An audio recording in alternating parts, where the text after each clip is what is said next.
How yoked would a gorilla be if he chose to lift weights? Are taquitos just burritos on a hunger strike? Can a samurai game with action combat steer clear of inevitable Assassin's Creed comparisons and Dark Souls similarities to carve its own niche out of the gaming space without the world leaping to say, that looks exactly like this other game? You know what? At least two of those questions are going to be answered today in this review. When Ghost of Tsushima dropped a trailer in October 2017, it set the world on fire. Well, at least the samurai-loving, open-world, clamoring, cherry-blossom, tree-loving, worshipping part of the world. But apparently they went into full lockdown mode as they worked silently on the game, thinking, you know what? People are going to wait, and wait we did. Other than a couple interviews here and there, information wasn't exactly forthcoming. But here we are, one delay later, and Ghost is coming out on the 17th of this month. Thanks to Sony for the very, very early review code. As you guys know, regardless if I get code from a company or not, I buy a copy of every single game so that when I do the review, my cash is on the line just like yours, and I'll be giving that away to somebody watching. If you like the video, maybe subscribe. Click the notification bell so you get all the notifications. Also, Fighting Cowboy on YouTube is doing a ton of work for coverage for this game. I would suggest you check his stuff out. Let's begin. Graphics start first. Let's get this out of the way. Aside from some of the issues I am going to detail here, graphically, Ghost of Tsushima is one of the most beautiful games on console ever. And when it comes to art design, it is easily one of the most beautiful games this generation across all platforms, weaving this intrinsic line between artistic impression of the developers and what they want to show and gameplay mechanisms that I don't think we have seen before, or at the very least all put together like this before. Is that a strong statement? Yeah, maybe. Well, let's jump to the heart of this because I think I can back it up. Today's expected pollen count is all the pollen. Visually, nothing is still in Ghost. This isn't historically accurate and perfect world building. It's an almost pseudo-fantasy Japan where cherry blossom trees rolled a natural 20 for their shitload of leaves skill and just dump out tons of leaves at all times, and plants spew pollen into huge gusts of winds as birds flit all around on the same winds, diving and climbing to their own tempos. It forcibly reminded me of older fantasy movies like Legend with Tom Cruise or the more recent Avatar, where movement of the world is combined with movement in the game world to create a cohesive environment that seems less like characters running through artificial landscapes and instead like two parts interacting as one. And that's what happens in Ghost of Tsushima. The duality of this incredibly energetic world set against the stillness of a lot of the activities is almost surreal. Throughout the entirety of Ghost, nature is almost unbound. It's reflecting the war that's occurring in the land itself, but this is offset by the stillness of nothing more than you on a horse, just slowly riding down a sleepy, hollow-looking tunnel made of shadows and tree trunks, always wondering what's around the next corner, or resting, writing a poem, or just playing the flute, or watching people catch fish, or listening to somebody tell a story in a city. Where many open-world creators seem almost frightened of downtime, Ghost embraces it, not by masking it or making you notice it, but instead just offering it as organically as it can within the storytelling. Every activity you can do, from writing to walking to taking a bath to writing a haiku, it all feels like a natural progression of the samurai character. Hell, the most action-packed minigame moment in this entire game is cutting through some bamboo stalks to raise your maximum resolve level. And even that's just sort of like, hey man, if you got some time, let's go cut the shit out of some organisms that don't have mouths to scream. Sounds good. Let's go do it. They also nail the feeling of history in the game world, where many open world games feel like they're creating everything around the movements, triggering these magical ley lines of AI power around the gamer to cause the enemy to start moving. The game's massive draw distance and environmental world building never makes it feel that way. In fact, you would see it if it actually did. Even a body filled with arrows on a hill means something as you come down the other side and you see a wagon's been tipped over and it leads to a bandit camp. But Ghost isn't actually worried if you see everything in a perfect line or in a 1, 2, 3 pattern, or even if you see one thing before the other. It's pretty comfortable in letting you explore this huge landscape at your leisure and pick it apart as you go, and graphically attempting to clear it up enough so that you can piece it all together. When it comes to attacks and battles and just animation there, it's good, but it's not perfect. You'll sometimes see a stutter here or there as two moves animated in a row, or a horse plodding off the side of a mountain and suddenly sort of sticking in place and magically hoping you won't notice what gravity was. Animations on enemies in particular are very cool. When you're attacking them, you'll bust their guard and watch them sort of flail their arms trying to catch their balance. However, you will see a couple bugs, especially one in particular that I saw a lot, which was two guards were just walking back to back and sort of stuck together like some creepy dude had made a two-backed beast. Also, the game's filtering is pretty rough. This is especially noticeable when moving around the landscape across mountainous regions. Unlike these issues and a few others I'll detail later, Ghost of Tsushima is almost transcendent when everything is hitting on all cylinders. Much of this is driven by that game engine that pushes out the draw distance as far as it possibly can be in adding an expert level of control on graphical pop-up. Now, this lets you have the entire world sink in at one time. It's not parsed out in sections of, oh, I can see this now. Oh, I can look at that now. I need to look at the map. I need to get closer for it to pop into view. None of that happens. You can see a bit of fire on a building from miles away, or the smoke from a rising battle over two mountains, or some movement of a tree, and you go over there and it turns out to be a patrol roughing up some villagers. Sucker Punch has done the work, and a lot of this is also because of the one much lauded aspect of the game which I didn't think was going to work, and that's the wind compass.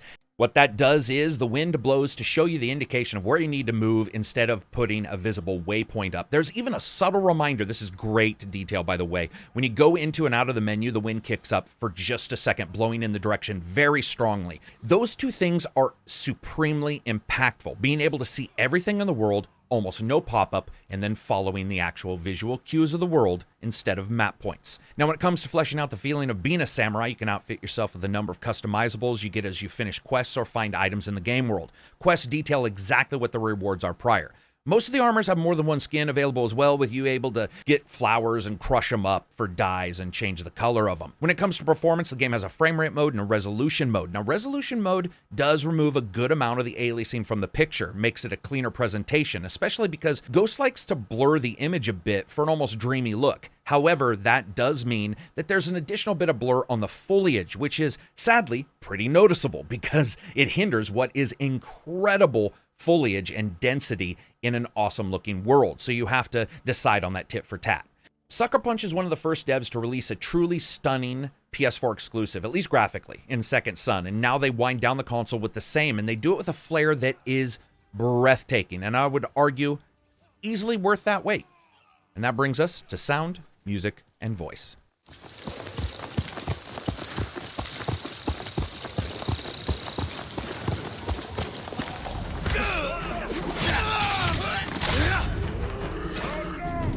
Oh, you pretend we are different. But we fight for the same thing. To create a legacy that outlives us.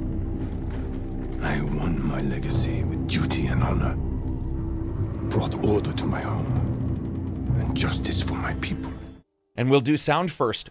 I like it when a dev supports various sound system setups. So jumping into the menu and seeing settings for headphones and desktop speakers and TV and home theater and 3D headphones had me excited for what could possibly be a well-mixed title. And luckily, it was. The audio in the game's fantastic. The layering in some of the locations with the creak of trees, call of night birds, rustling of the grass, and other samples creates this blanket of audio that lets the rest of Ghost build on it when action isn't at a fever pitch, but even more importantly, when it is. Riding through trees and coming out the other side, you can actually hear the stretch of the audio as it reaches out and reflects back less to the gamer. 3D audio is particularly excellent if set up right, resulting in knowing exactly when an enemy is going to attack and from where if you pay attention to their grunts of effort. Now, one thing to remember, the game doesn't have a lock-on mode per se, so having to control all sides of a battle, even with a soft aim assist, can be difficult with 6 enemies all looking to take you. And yet, I saved myself multiple times just using the audio. This is reflected more directly in moments in battle where arrows are fired, and you can actually hear them whistle in and both dodge them, but also, later on, if you get the skill, deflect them by sound alone. It is rare when audio helps hero moments like that this often, but in Ghost, it's rare when it doesn't. Sadly, there are some issues here. This may not bother people, but I found it puzzling. If you choose Kurosawa mode, which is the black and white grain filter to feel like an old movie, the audio narrows and constricts down to reflect audio in film back in those days. Here's the issue, though. It makes playing a bit of a drag. It's not only painful after long periods of time, but it hurts the experience overall. I could not get other audio settings to snag if I was in that mode. The sound effects, the samples, and the processing in Ghost are incredible. And if you have it dialed in, this experience is heightened dramatically by the good audio. Good audio is what brings us to music. First, you know something wicked's going to happen when a game announces it's going to need 2 composers. That's like a friggin' car with 2 gas pedals. At first you look at it and you're like, what? And then you're all, wait a minute, that's awesome. And their instrument choice is awesome. In-blown flute, the lute, the odaiko drum. Seriously, that name translates to big fat drum. Basically, get a normal drum inflated twice the size of a man, smash it with sticks the size of axe handles, and take your shirt off before doing it. Could be because it's a full body workout or just because whoever plays it is a fucking boss. As well as other instruments, they've even got a biwa player in here, which is what samurai used to play, because I guess running around with sword strapped to your waist and flicking people in half wasn't half as cool as being able to write your own theme music as you rode your horse between bloodletting locations. And this also causes the wind to whip up and be like, oh man, my bad, and start whipping the direction of that next waypoint. You can go around the game world collecting crickets as well to get new songs for the flute. Even if you don't like this kind of music, you won't feel awkward if you're, let's say, accustomed to larger orchestral pieces from fantasy titles. There's a vital moment here that lets each instrument sort of breathe in its own space in every one of the tracks, with each character having their own theme as well and a melody that works. Now, if I have one complaint, it's that this game has a bit of an issue like another game has.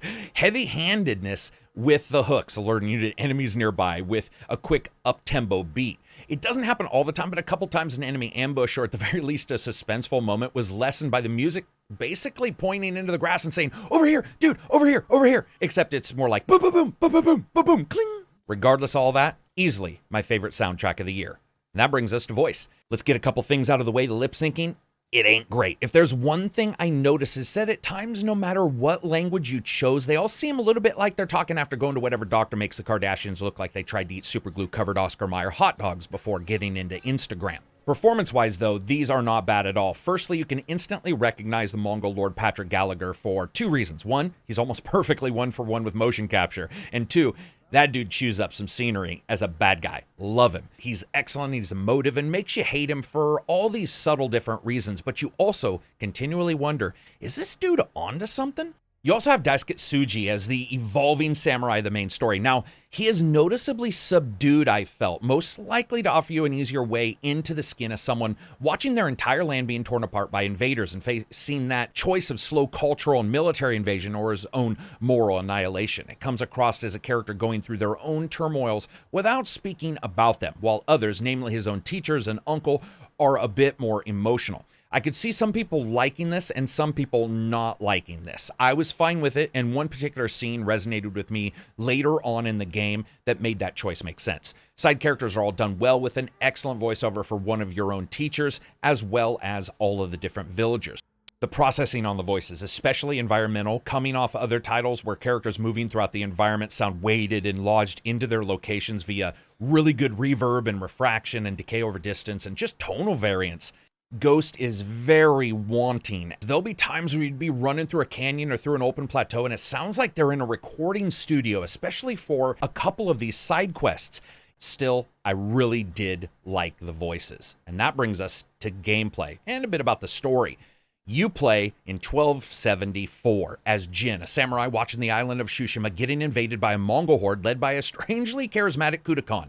Jin and those who survived the massacre that leaves many samurai dead are all that remains of a last bastion of defenders before the horde work towards the mainland of Japan. What follows is 30 plus hours of a story, and when I mean plus, I really mean plus. And it has you taking the devil's bet, trying to save a nation while risking more than just your lives. While not necessarily the next big thing when it comes to narrative, I do have to say Ghost gets some marks for being interesting enough to move me from cutscene to cutscene. I was interested in the idiosyncrasies and the secrets and the hidden desires of the characters. There's a consistent feeling of questioning exactly what you're being told and what's happening, and then that filters out into the longer story that tasks the player with trying to come to grips with someone who has no issue possibly losing themselves to win freedom for everybody else. It's not entirely self-sacrificing as a character or completely gray, but it's better than the bad guys and good guys that are cut out of molds with training wheels we usually get. It's not as interesting as Arthur's descent into failure from Red Dead 2, but it was definitely better than I thought it was going to be after Second Son. As an open world game, it has you running around through a major story, gaining followers and supporters and comrades in your battle against the invaders. You take on major quests from major characters, leaders themselves with varied backgrounds, as well as smaller quests and stories for others. Now, every quest tells a story, every location, every collectible connects a bit more of the fiction of the game world together. It's one of the better examples of connecting what I would normally consider filler into the main story proper. For example, you can duel an enemy in some far-off place, and you may have already heard of him from locals, or later you go to those locals and they talk about him no longer being there because you killed him. In many of these games, Quests just don't make sense in the larger story. You know what I mean? When half the world's on fire, it's apocalypse, and some quest giver's like, hey man, I lost my favorite plushie, can you go find it? Another example of them making sure things sort of made sense was the roving bandit, Ronin, and Mongol groups in the game. Prisoners that they've captured are not just saved, they also have information for you, meaning the smallest of gestures has this duality of purpose, raising the legend of your prowess as a samurai, which you get for doing any of the good deeds, as well as giving you information about enemy locations and new treasures and forts and items. However, let's say you don't make it through that engagement and die. When you spawn back, that character is passed, and that patrol and the prisoner are usually gone. And you may find a body later on and look at them and go, damn, I hope that's not them. It makes you want to save them. And at the very least, it makes you want the information they have. Combat and stealth are equally viable. When facing off against enemies, the battle system is not Dark Souls. Don't even go in here thinking that. Jin is far more able and nimble of a character, balancing enemy types and ranges against his own combos with staggering moves, as well as special items, stances, and a resolve meter. Enemy types range from swordsmen to brutes with various subtypes or weapon switch-ups to keep it interesting, all the way through, by the way, as well as mini boss leaders in many of the forts. On the harder difficulty, they will ruthlessly attack you at the same time and can be a handful if they are mixed, since the stances you have that you get usually do a great deal of damage to their opposing enemy type, but don't do the greatest against others. For instance, you have a stance that really works well against brutes, to the point where you can basically stagger and counter them continually. If you don't have that stance chosen, they can ruin you. Additionally, while some power attacks can be parried, especially as you level up and get those abilities, there are a few for each enemy you can't, requiring you to dodge. So effective use of dodging if you have improper stances chosen, as well as parrying and dodging when you do, is the key to success. To unlock stances, you either kill the leaders in the forts or study them from afar. Now, this does bring up an issue I have, and I can't seem to turn off the graphical prompts. Expert mode for the HUD didn't do it. Hard mode on difficulty didn't do it. Meaning when you're in the middle of some battle, it looks like a dude jumped into the fight with friggin' glowing clown hands, like he smashed up 2 shipments of light brights and then dipped them into fluorescent paint. It hurts it, even though making that effect go away would probably leave no indicator for the player to know that a particular unblockable attack was happening. It seems like the animations would be enough, but it's hard to even tell. But I did have another issue here. Quest types, in particular, any that resolved around stealth being required or enemies trying to kill the prisoners. Now, in the game's defense, it actually explains within the narrative why the prisoners would be killed. That's a step up that some games wouldn't even take. But damn it. It's got dogs and then swordsmen and shield-wielding Mongols. Sometimes you just want to flip the lid open on a hot case of kick-ass and gut the lot of them like an automated butchering machine. You can try that, and you can try to kill them before they can kill the villagers, but it can be a little bit difficult, and it always felt a little forced. While there are various ways to go loud, you can go in quiet and mix and match it as well. If you want to go in and assassinate a couple, you can do that. You can move between the various locations of long grass that we're all accustomed to in stealth games. As you level up, assassinations can be comboed. Now, as you raise your status and gain experience, you unlock the ability to upgrade your character from an ability list of over 70 total upgrades across the categories of techniques, stances, and combos, as well as some master moves that are locked behind specific quests. Sadly, I can't show those. They've asked for those not to be shown. But when you're not in combat, you've got these sedate moments that the game handles so well when traveling. You can listen to some storyteller tell a myth, then play a flute, kill 6 people, then take a bath and reminisce naked about the grass and write a poem. Because, you know, sometimes you just want to scrub them gents and think about your own moral code. Jin can also be outfitted with customization such as Mempo face masks, helmets, and armors, which all can be upgraded. Some of the armor sets can be adjusted slightly, like removing arms or shoulder guards, though it doesn't change the rating of the armor. Each armor has various abilities and specialties. Now, Sucker Punch was also very smart here. They don't base the game around negatives and positives. Armor has positive perks like more damage, more health, and the ability to hide more easily, but it doesn't have anything that it takes away. And you outfit yourself and you just go out there and you look badass. And none of that would work if control was bad. And it's not, but I gotta tell you, the camera ain't any great shakes. Here's the problem. It moves around like a damned camera on the head of a 10-year-old at a park, looking every which way, especially when you're in stealth and you're going into tents and you're assassinating people. There's no transparencies on any of the locations, and so you end up a lot of times just facing a brown wall and hearing as people stab each other. I can't say that pleased me, and I did die due to it a couple times. It's interesting to sit back and look at Ghost of Tsushima and say this is one of the final big titles for the PS4, and it's from a developer who made one of the big first titles for the PS4. And I have a feeling a lot of people are going to look at these two and say, you guys did some growing up. And that brings us to fun factor. You know, Ghost of Tsushima adds a couple things that I have really been bothered by for years and fixes a number of them.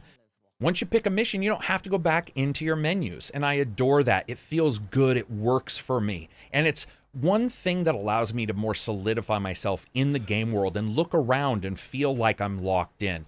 To me, it's also matched up with just a blast of a combat system. It's not perfect. Having to switch out stances to face off against particular guys, you just sort of have to buy off on, a little bit like a futuristic game, facing off against a different shield type and switching out guns to do photon damage, that kind of thing. But when it comes to the way everything comes together and the way the world solidifies itself, it is a fun experience from start to finish. Additionally, the game is huge.